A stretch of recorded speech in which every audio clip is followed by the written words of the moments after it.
Hi, this is Dr. Bako, and I just want to give you some tips to support your student in our remote and virtual learning world. So first, tip number one, make sure your student has a study space set up. Find an area in your house where the student can sit comfortably and really focused at the task at hand.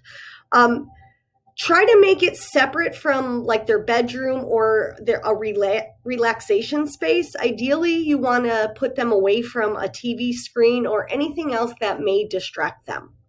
Tip number two, encourage your student to take down notes.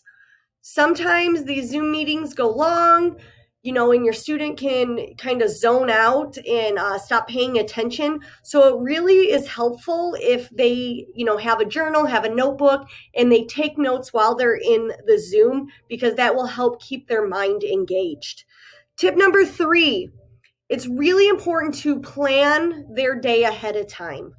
You can Google all kinds of schedules. There's apps for scheduling, but really sit down, look at the bell schedule, and plan your day out. What classes, what times your Zoom, what assignments are due that day, what assignments do you need to do in the morning if you're remote, and what you can work on in the afternoon.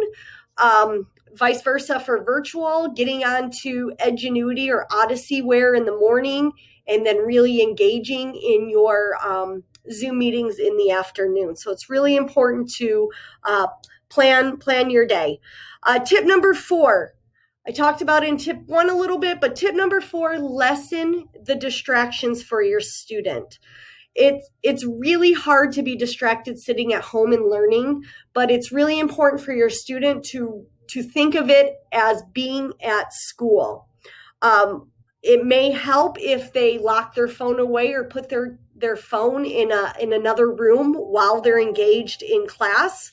And then, like I said before, there's all kinds of productivity apps that you can download or stuff online that you can find that really will help keep them focused and keep them on the task at hand. Tip number five, it's really important that students take breaks in between classes.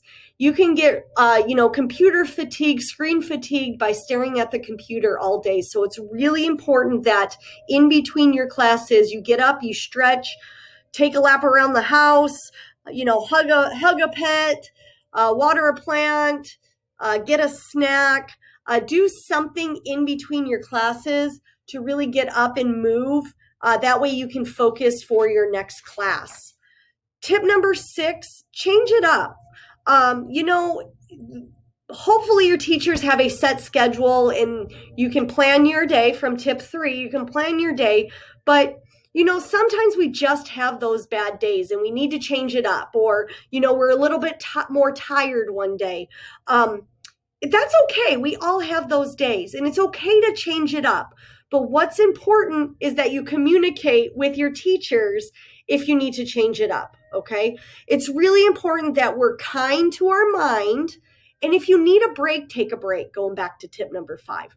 But the important piece is to communicate your needs. Tip number seven goes with communicating your needs. Speak up and ask for help. When things get tough, it's really important not just to push it aside or just not do it, skip it. You need to reach out to your teachers. Parents, I encourage you to have your student reach out to the teacher first, and then if they're not getting anywhere, you jump in. Start building their self-advocacy skills and encouraging them to reach out to your teachers. Another good to ask for help is seek a classmate. Ask a classmate. Most of your students probably have a friend in the same class or a friend that has the same teacher for the same class.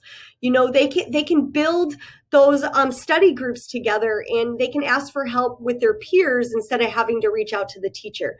So either one of those will work, the teacher or your peers. And if all else fails, you always have your counselors and your admin that you can reach out to ask for help. And the last tip number 8, write it down. We talked about this earlier, and it kind of goes with planning your day and setting your schedule, but write it down. Use a journal or a notepad to write down or get a calendar, something that you can write down assignments so you know what's coming ahead, what's due, and you can really engage in the lesson and at the same time know what's coming ahead and when it's due. And most importantly, when writing it down, it goes back to 7. If you have any questions, reach out to the teacher. They are the best resource for their class. So they should be the first person you contact if you need help. But it's really important to write it down. I think all these tips kind of tie together.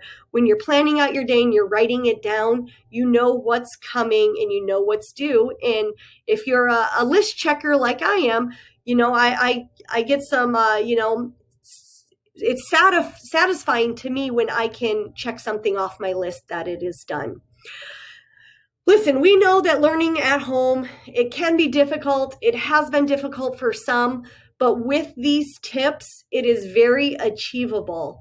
Please, we are here to help and support. Please reach out, and we are stronger together, and we will get through this together.